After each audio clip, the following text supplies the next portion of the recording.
Hello అండి. ఈ cauliflower పచ్చడంటే మా 10థ్ క్లాస్ ఫ్రెండ్స్‌కి చాలా ఇష్టం. అందుకని ఈరోజు మీకోసం, అలాగే మా ఫ్రెండ్స్ కోసం ఈ పచ్చడిని పక్కా కొలతలతో ఎలా తయారు చేసుకోవాలో చూపించబోతున్నాను. దీన్ని తయారు చేసుకుందుకు ముందుగా నేనిక్కడ ఒక పెద్ద సైజ్ కాలీఫ్లవర్‌ని తీసుకున్నాను. చూస్తున్నారు కదండీ! ఇలా ఒక కాలీఫ్లవర్‌ని తీసుకున్న తర్వాత, ఆ కాలీఫ్లవర్‌ని ఇక్కడ చూపిస్తున్న విధంగా చిన్నగా ముక్కలుగా కట్ చేసుకోవాలి. కింద కాడలు లేకుండా కట్ చేసుకోవాలి. ఆ కాడల్ని కూడా ఇలా ముక్కలుగా కట్ చేసుకొని వేసుకున్నా పర్వాలేదు.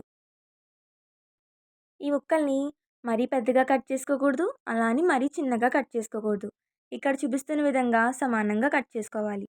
తరువాత గోరువెచ్చటి నీటిలో ఈ కాలీఫ్లవర్ ముక్కల్ని వేసి 2 మినిట్స్ ఉంచిన తర్వాత బాగా వాష్ చేసుకోవాలి. ఇలా వేడి నీటితో వాష్ చేసుకోవడం వల్ల బ్యాక్టీరియా లేకపోతే కెమికల్స్ ఏమైనా ఉన్నా పోతాయి. ఇలా పచ్చడికనే కాదండి, కాలీఫ్లవర్‌తో ఏ రెసిపీ చేసుకున్నా సరే, ఇలా గోరువెచ్చటి నీటితో వాష్ చేసుకోవడం వల్ల చాలా మంచిది.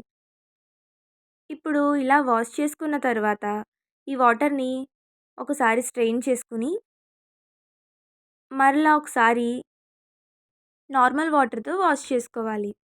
ఇక్కడ చూపిస్తున్న విధంగా ఇలా నార్మల్ వాటర్‌తో వాష్ చేసుకున్న తర్వాత, దానిని స్ట్రెయిన్ చేసి, ఒక క్లాత్ పైన కానీ, ఒక కవర్ పైన కానీ ఇలా ఎండకి కానీ, గాలికి కానీ ఆరబెట్టుకోవాలి. ఎండలో అయితే 15 మినిట్స్ సరిపోతుందండి. గాలికి ఆరబెడితే 30-45 మినిట్స్ సరిపోతుంది. తడి అంతా పోయేంత వరకు ఇలా ఆరబెట్టుకున్న తరువాత కాలీఫ్లవర్ ముక్కలు ఎన్ని వచ్చాయో కొలుచుకోవాలి. నాకైతే ఇక్కడ కాలీఫ్లవర్ ముక్కలు 2 కప్స్ వచ్చాయి.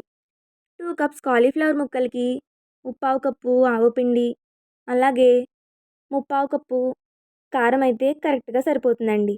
మీకు ఇంకా ఎక్కువ పిండి కావాలనుకుంటే ఫుల్‌గా ఒక కప్ వేసేసుకోవచ్చు.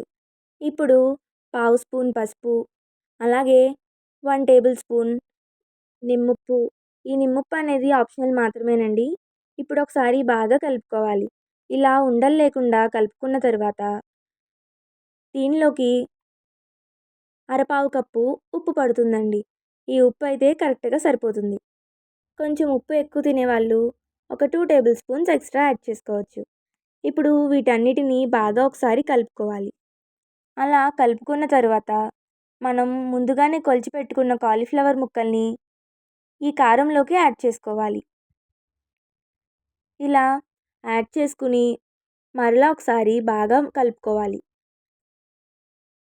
ఇలా చక్కగా కలుపుకున్న తరువాత దీనిలోకి ఇక్కడ చూపిస్తున్న విధంగా హాఫ్ కప్ నిమ్మరసం కూడా యాడ్ చేసుకోవాలి. 2 కప్స్ కాలీఫ్లవర్ ముక్కలకి హాఫ్ కప్ నిమ్మరసం అయితే కరెక్ట్‌గా సరిపోతుందండి. ఇప్పుడు 1 కప్ ఆయిల్ కూడా యాడ్ చేసుకోవాలి. ఈ ఆయిల్ అనేది ఎక్కువ పట్టదండి. 1 కప్ అయితే సరిపోతుంది. పచ్చడి అనేది ఊరిన తర్వాత ఆయిల్ ఇంకా బాగా పైకి తేలుతుంది.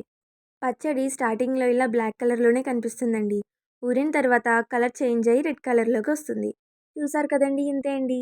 ఇలా నేను చెప్పిన కొలతలతో మీరు కూడా ఈ పచ్చడిని ట్రై చేసి ఎలా వచ్చిందో కామెంట్ చేయండి. ఇలా పచ్చడి అనేది ఉండకడితే అన్ని ఇంగ్రీడియెంట్స్ కరెక్ట్‌గా సరిపోయినట్టు. ఇంతే అండి. ఇప్పుడు దీనిని ఒక జార్‌లోకి కానీ, లేకపోతే ఒక బౌల్‌లోకి కానీ ట్రాన్స్‌ఫర్ చేసుకుంటే సరి. ఈ పచ్చడిని 2 డేస్ ఊరిన తర్వాత తింటే ఇంకా రుచిగా ఉంటుంది. థ్యాంక్ యూ అండి. Thank you for watching. నచ్చితే లైక్ చేసి సబ్స్క్రైబ్ కూడా చేసుకోండి.